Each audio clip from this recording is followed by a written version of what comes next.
Welcome to the Daily Vibecasting. Today, $20 trillion worth of CEOs are flying to Beijing, $500 billion in AI wealth vanishes overnight, and we find out why the future of computing might actually be orbiting your head. Yeah, it's a massive day on the timeline. It really is. And, our mission here is to synthesize that raw nerve of the timeline. We want to figure out where the money, the power, and the culture are actually shifting today. So strap in. We're taking a high-octane deep dive into the day's most vital signals, basically connecting the dots so you don't have to. Right, and today's really all about this violent collision. Oh, like, We're tracking this massive structural crash between hard physical reality, the actual materials, energy grids, the logistics that run the world, and the absolute illusion of digital paper wealth.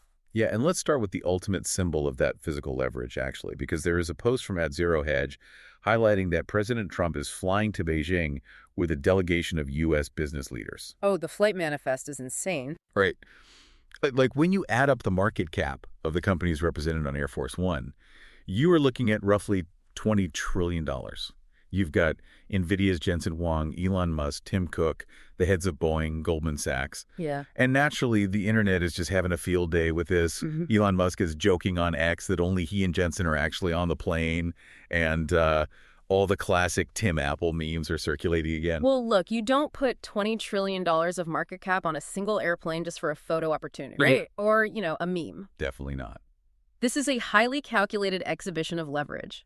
The second-order effect of assembling that specific group of executives is really about projecting absolute economic dominance in the room during trade negotiations. Right. It is a physical manifestation of supply chain control. They are walking into Beijing to open Chinese markets, and they're bringing the architects of global hardware and software to force the issue. Which, honestly, brings up a pretty stark macro disconnect. Because while the administration is negotiating these massive, future-focused global trade deals, they are simultaneously managing active global conflicts that are hitting you, the listener, right in the wallet today. Yeah, the domestic side of this is complicated. Exactly. There's a viral clip shared by Addison showing the president being asked about the ongoing U.S.-Iran war. And a reporter specifically asks to what extent Americans' financial situations are motivating him to make a deal and end the conflict. And the response was pretty blunt. Very blunt. Just neutrally reporting the facts here. He states he is, quote, not even a little bit motivated by that, and that he doesn't think about Americans' financial situation in this specific context. Right. And if we analyze this purely from a strategic, market-driven perspective, completely stripping away all the political noise, this is a classic geopolitical trade-off just being stated out loud. Well, we have naval blockades and direct military actions that are unequivocally driving up the price of oil, right? Which then cascades into domestic inflation. The administration is basically signaling a definitive prioritization matrix here. So they're choosing one over the other. Exactly. They are placing long-term nuclear deterrence and regional security architectures way above short-term domestic economic relief. It's a calculated, cold, strategic bet that securing a permanent security outcome outweighs the immediate cost of living concerns at the gas pump. Wow. Okay. So the U.S. strategy relies entirely on projecting overwhelming leverage, whether it's $20 trillion in a boardroom or, naval power in the Gulf. But what actually gives the U.S. its ultimate geopolitical leverage under the hood? That's the real question. Right. And there's a post from @WomanDefiner that went incredibly viral today, comparing the makers of pure silicon to, like, the samurai sword makers and master blacksmiths of our era. I saw that one. Yeah, and the post claims that U.S. dominance relies almost entirely on ultra-pure quartz from one specific quarry in Spruce Pine, North Carolina. I have to admit, it's an incredibly romantic analogy. Like, are we basically hoarding the world's tech Excalibur in a North Carolina mountain? Look, I hate to ruin the romance of a master blacksmith, but this is a textbook case of how the internet mythologizes industrial supply chains. Oh. Yeah. If you look at the context provided by user Boris Bartlog, the reality is far more cynical and structural. Yes, Spruce Pine supplies somewhere between 70 and 90% of the global high-purity quartz required for Czochralski crucibles. Okay, wait, let's pause there and translate for anyone who isn't building microchips in their garage right now. Sure, fair enough. What is a Czochralski crucible, and why does it need special rocks from North Carolina? So a Czochralski crucible is a highly specialized, heat-resistant vat. You use it to melt down raw silicon at around 1400 degrees Celsius. Wow, okay. That's hot. Right. And then you dip a seed crystal into that molten bath and slowly pull it up to grow a massive single crystal silicon ingot. Those ingots are what get sliced into the wafers that eventually become advanced microchips. Okay, makes sense. But the catch is, at those extreme temperatures, if the quartz vat holding the molten silicon has even the slightest trace impurities, like I'm talking iron or aluminum, those impurities will leach into the silicon and completely ruin the crystalline matrix of the final microchip. Ah, so the U.S. doesn't have this magical geographic monopoly. We just have the most massive, unglamorous materials advantage on the planet because the quartz out of spruce pine happens to be naturally free of those specific impurities. Yeah, that is the reality. Purification isn't magic, and it's definitely not a lost samurai art. It is purely a chemical engineering process. Right. The purity advantage of spruce pine is incredible, sure, but it's not some impossible barrier for rival nations. You can theoretically use lower purity quartz from anywhere in the world. But it costs more. Way more. It just requires a massively scaled refinement process that is incredibly energy intensive and produces a ton of toxic chemical waste. Yeah. So it's an economics and thermodynamics bottleneck, not a mystical one. The U.S. simply holds the cheapest, most thermodynamically efficient starting material. Man, that underlying reality, the brutal thermodynamics and physics of the tech industry, is currently colliding with the absolute illusion of paper wealth. Oh, perfectly said. Yes. Let's look at the massive reality check hitting the AI sector today. Because we are tracking a $500 billion wipeout in AI valuations. $500 billion. Gone. Yeah, and it started with a post from @Shurish highlighting a now-deleted tweet from a secondary market broker who was publicly boasting about making millions off an Anthropic secondary stock deal. Yeah, and this secondary market crash is exactly what happens when speculative hype just completely outpaces actual financial plumbing. Right. For context, secondary markets are where employees or early investors sell their private shares to outside buyers before a company actually goes public. Okay, let's make sure we unpack the mechanics here, because terms like synthetic wrappers and SPVs are being thrown around on the timeline today. Yeah, it gets dense. For those not deep in the financial weeds, an unauthorized special purpose vehicle, an SPV in this context, is basically a group chat of smaller investors pooling their money together to buy one massive block of private stock, right? That's a good way to look at it, yeah. And OpenAI and Anthropic basically just told the bouncer to kick the entire group chat out of the club. That is a highly accurate way to frame it, but it goes even deeper. They are also cracking down on synthetic exposures on platforms like pre-stocks. Synthetic exposures. Yeah, a synthetic wrapper is essentially a derivative contract. You aren't actually buying the stock itself. You are buying a contract that mimics the price movement of the stock built by a broker who supposedly holds the underlying shares. Wow. Okay, so it feels like buying a scalp ticket to a concert, getting all the way to the front of the line, and the venue telling you your ticket is completely useless because only the original buyer's ID matches the barcode. But, multiply that scenario by $500 billion. The scalped ticket analogy is perfect because it highlights the core issue here. Private shares are not public stock. They come with really strict contractual strings attached. Like what? Specifically, companies hold a right of first refusal, or ROFR. The company has the legal right to block any transfer of shares if they just don't want that specific buyer on their cap table. Oh, wow. And you had retail investors and smaller funds pouring billions into these complex, hype-driven synthetic wrappers, assuming they were locking in early access to the AI boom. And then the companies just enforced the fine print, invalidating the transfers. So overnight, $500 billion in assumed hype-driven paper value just evaporated because the liquidity illusion basically shattered. Right. They don't want a messy cap table full of unvetted retail investors and opaque derivative vehicles. It completely complicates future funding rounds and governance. Well, that panic is driving capital straight into the arms of the most tightly wound, obsessively engineered financial plumbing on the market right now. Oh, you're talking about Saylor. Exactly. Fleeing the wild west of AI secondaries, investors are looking at Michael Saylor. @Saylor posted urging holders of MicroStrategy's new Bitcoin-backed yield instrument ticker STRC to vote for semi-monthly dividends. Yeah, and Saylor is engineering the exact opposite of the AI market chaos.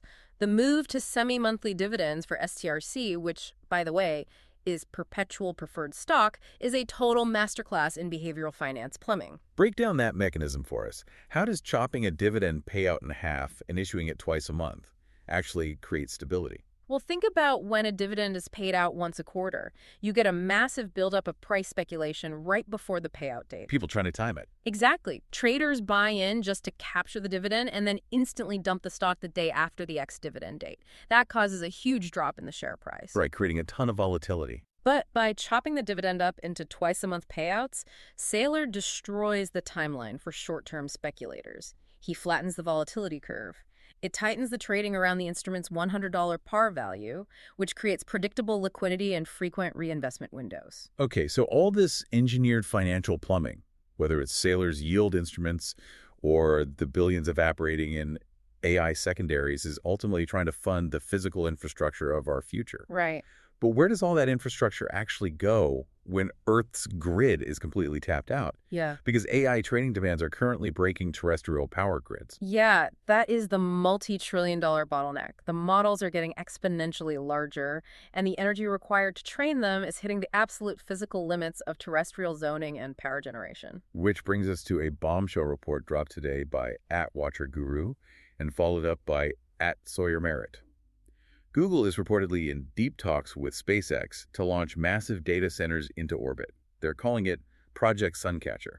The ambition is staggering, honestly. And the logic actually makes sense if you look at the raw physics. Does it, though? Space fixes Earth's power constraints because you have constant, unfiltered solar energy available 24 hours a day without weather interruptions. It fixes the real estate problem. It fixes the terrestrial cooling problem because the ambient temperature of space manages the thermal load of the servers. Okay, I'm going to push back hard on this. Sure, Starship solves the delivery mechanism and, yeah, space is cold. But what about latency? Latency. Yeah. If I am using AI for high-frequency algorithmic trading or real-time self-driving car telemetry, I cannot wait for a signal to bounce from my car up to low Earth orbit, get processed, and bounce back down. The speed of light is fast, but it's not that fast. Isn't this just a billionaire's sci-fi pipe dream? Okay, so you're confusing inference with training. Okay, explain that. You are absolutely right that real-time inference, meaning the AI making a split-second decision to brake your car, requires low latency and needs to happen locally on the device or at edge server on Earth. Right. But training the next generation of massive frontier models doesn't require low latency. It is an asynchronous, batch-processed mathematical slog that literally takes months. Oh, I see. You can beam the data set up to orbit, let the orbital data center chew on it using infinite solar power for 6 months, and then just beam the finished model weights back down to Earth. Latency is totally irrelevant for training. So what's the actual barrier then? The real barrier isn't latency, it's radiation. Cosmic rays are notorious for fugging bits in standard silicon processors. You need entirely new fault-tolerant server architectures up there. Wow. And, you also need a vehicle capable of lifting thousands of tons of server racks into orbit at a reliable cadence. @SawyerMerritt points out that Google owns roughly 6% of SpaceX. Which is the crucial business synergy here. If you want to build orbital infrastructure, there's literally only one delivery mechanism on the planet that can do it. And right on cue, SpaceX officially announced Starship Flight 12, targeted for May 19th. This is going to feature the next generation, super heavy and evolved Raptor engines. The footage is wild. The 39-second video they posted of the static fires is incredible. Massive vapor clouds rolling off the pad at night, the sheer acoustic violence of the engines. It looks like a movie, but it's the actual unglamorous physical logistics required for this orbital future. Yeah, and high-cadence, fully reusable heavy lift is the only way the math works. Without Starship, Project Suncatcher is science fiction. With Starship, it becomes a literal line item on a spreadsheet. That's crazy to think about. Well, let's drag this conversation about physical logistics back down to Earth, because the unglamorous maintenance of the automated future is happening here too. Oh, absolutely. If autonomous machines and robo-taxis are taking over our streets, who actually changes their tires when they break? Y Combinator @Y Combinator just announced the launch of Asian Labs. They are building, quote, robotic pit stops for self-driving cars. This is a perfect example of the structural picks and shovels I love to analyze. Right now, robotaxi fleet economics are being bled dry by the dead miles problem. Walk us through the P&L of a robotaxi company. Why are dead miles so toxic to the balance sheet? Okay, so an autonomous vehicle finishes its passenger shift in a busy downtown core. But to get cleaned, have its sensors recalibrated, and charge its battery, it has to drive 15 miles out to the suburbs to a massive centralized human staff depot. Right. It is generating zero revenue during that drive. It's burning battery and it's causing wear and tear on the tires. And then you might have 60 to 100 human workers at these sites manually detailing the cars. It completely destroys the profit margins of the entire fleet. So what does Ahan Labs do differently? Ahan Labs is building a modular depot in a box. You can just drop it directly into an empty parking lot right in the operating zone. It eliminates the dead miles completely and automates the maintenance. It's wild. We're building robots to fix the robots. We really are. But, that exact same anxiety about handing over control of our physical cars and infrastructure is bleeding directly into our digital lives. We're terrified of handing the steering wheel over, but AI is already taking over something much more intimate, the apps we touch every single day. Yeah, the consumer friction at the interface level is where this technology gets deeply personal. There is a hilarious post from @AdminKendrick. He's a product designer, and he posted this meme of a guy doing an incredibly frantic, energetic dance in a candlelit tent. It basically represents how product designers are reacting to a new tool from Mobbin called MCP. And the structural shift happening with this tool is profound. Historically, AI has been excellent at writing back-end code, but it possessed basically zero design intuition. Right, ugly stuff. Exactly. It didn't understand the nuances of human user interfaces. But now, through this integration, AI agents like Claude can search and analyze over 600,000 real shipped app screens. They are analyzing live user flows for paywall conversions, frictionless onboarding sequences, and permission requests. So the AI is reverse engineering human psychology based on our tap habits. Yeah, it is learning exactly what design patterns trigger a dopamine response and what patterns cause paywall fatigue. It is literally automating the psychology of digital conversion. That brings up a massive trust deficit, though. The AI can design a psychologically perfect checkout screen, sure. And Google just announced their new Android Auto system. It's got immersive 3D maps, and the Gemini AI can now supposedly order your food from a drive-thru while you navigate. Convenient, right? But do you actually trust the machine to have direct access to your bank account? At MKBHD posted a mock-up of an AI agent interface and asked his audience a very genuine question. Would you trust an AI with your credit card to autonomously execute a one-click purchase for 2 floor seats to a concert? And the replies to Marquise's post are overwhelmingly, aggressively negative. Why do you think that is? The price point of a concert ticket is exactly why. $100 is above the threshold of a microtransaction. It requires cognitive consent. People are completely paralyzed by hallucination fears. Like, what if it messes up? Exactly. What if the AI buys the wrong seats? What if it buys tickets for the wrong date or in a completely different city, and the transaction is non-refundable? The second-order effect of all this rapid AI progress is a massive yawning trust deficit regarding financial autonomy. We will gladly let an AI draft a sensitive email to our boss, but we demand a hard human confirmation step before a single dollar leaves our credit card. Well, the paradox of that distrust is staggering when you look at how people treat the executives building these systems. Well, the founder worship. Yes. We don't trust the AI with a $100 concert ticket. But we treat AI CEOs like infallible cult leaders. Look at the video from @Bertabo today. This user literally recorded themselves canceling their $200 a month Anthropic Claude Max subscription and switching over to the OpenAI Pro plan. And the reason is so funny. The sole reason they typed into the cancellation box was, quote, Sama replied to my post on X. The psychological disconnect there is fascinating. The user apparently owed Sam Altman $100 on an internet bet, paid it, got a reply, and instantly switched their enterprise infrastructure loyalty. Just off a tweet. Just off a tweet. People are treating complex, massive computational companies like rival sports teams. We're deeply skeptical of the technology's functional reliability, yet we are incredibly emotionally invested in the tribal personalities of the founders. So how do human beings cope with these massive, terrifying structural shifts happening all around us?